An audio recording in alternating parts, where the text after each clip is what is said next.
Invest ചെയ്തെടുത്തുനിന്ന് $5500 1000 ഇരട്ടി ലാഭം ഉണ്ടാക്കി അവിടെ. ഈ ഫണ്ടൊക്കെ സ്വരുകൂട്ടി വെച്ചത് this is all the Rothschild consortium. അപ്പോൾ ബിൽഗേറ്റ്സിന് പൊള്ളി. ബിൽഗേറ്റ്സിൻ്റെ ഈ മൊത്തം കഥകളും പുറത്തു വന്നു.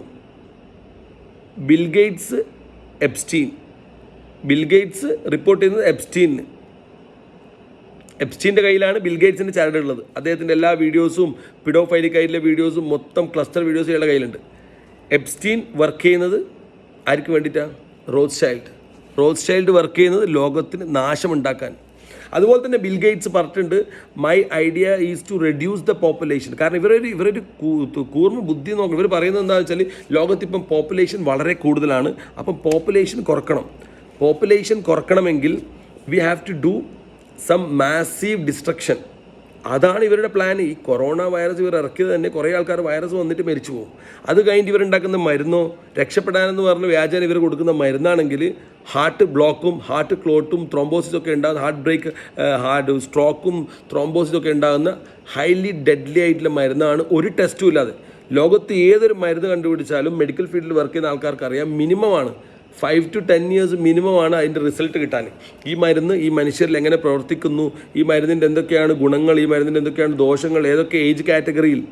ഞാൻ മനസ്സിലാക്കിയെടുത്തോളം, I'm not a medical expert, പക്ഷെ ഞാൻ മനസ്സിലാക്കിയെടുത്തോളം ഈ കൊറോണ വൈറസ് ഇന്ത്യയിൽ പ്രവർത്തിച്ച് എങ്ങനെയാണെന്ന് വെച്ചാൽ 25 മുതൽ 40 വയസ്സ് വരെയുള്ള യുവാക്കളിൽ ഒരുപാട് ഡെഡ് കേസുകൾ വന്നിട്ടുണ്ട്. ഹാർട്ട് അറ്റാക്ക്, അതുപോലെ സ്ട്രോക്ക്, കൊയന് വീണ് മരിക്കുക, ഉറങ്ങാൻ ഉറങ്ങി രാവിലെ എണീക്കാതെ മരിക്കുക, ഇതൊക്കെയാണ് ഈ ഏജ് ഗ്രൂപ്പിലുള്ളത്. ഇനി എബവ് 40 എടുത്തോ. എബവ് 40 ഉള്ള ആൾക്കാർക്ക് മെയിൻ വന്നിട്ടുള്ളത് ഈ പറഞ്ഞതാണ് തളർച്ച, ക്ഷീണം, സൈഡാകൽ, ഇതൊക്കെയാണ്. ആകെ വയസ്സായിട്ടുള്ള ആൾക്കാർ മാത്രമേ ഈ മരുന്നിൻ്റെ ഇതിൽ നിന്ന് എനിക്കൊന്ന് എന്തെങ്കിലും ഒരു 1% പോസിറ്റീവ് എഫക്റ്റിൻ്റെ വയസ്സായ ആൾക്കാർക്ക് മാത്രമേ അവരെ ജീവൻ നിലനിന്നിട്ടുള്ളൂ. ബാക്കി എല്ലാവരും കുട്ടികൾക്ക് അടിക്കാനേ പാടില്ല അന്നേരം പറഞ്ഞതിന്. ബാക്കിയുള്ള എല്ലാവർക്കും അസമയത്ത് തന്നെ നമ്മൾ ഇതിനെപ്പറ്റി റിസർച്ച് ചെയ്ത് അടിക്കാൻ പാടില്ലായിരുന്നു. ഇനി ഇവരെ എതിർത്ത ആരൊക്കെയുണ്ടോ അവരെയൊക്കെ ഇവർ തട്ടിയിട്ടുണ്ട്. ഇവരെ മരുന്ന്, ഫൈസറിൻ്റെ മരുന്ന് ജപ്പാനിലൊരു അവിടെ എത്തിച്ചപ്പോൾ ജപ്പാനിലെ മിനിസ്റ്റർ 2 മില്യൺ ഡോസുകൾ 2 മില്യൺ 20 ലക്ഷത്തിന് മേലെയുള്ള ഈ മരുന്ന് തിരിച്ചയച്ചു. ഈ മരുന്ന് വേണ്ട, ഇവിടെ ആവശ്യമില്ല, ഇവിടെ നമ്മൾ സ്വദേശമായ മരുന്ന് കൊടുത്തോളാം എന്ന് തിരിച്ചയച്ചു.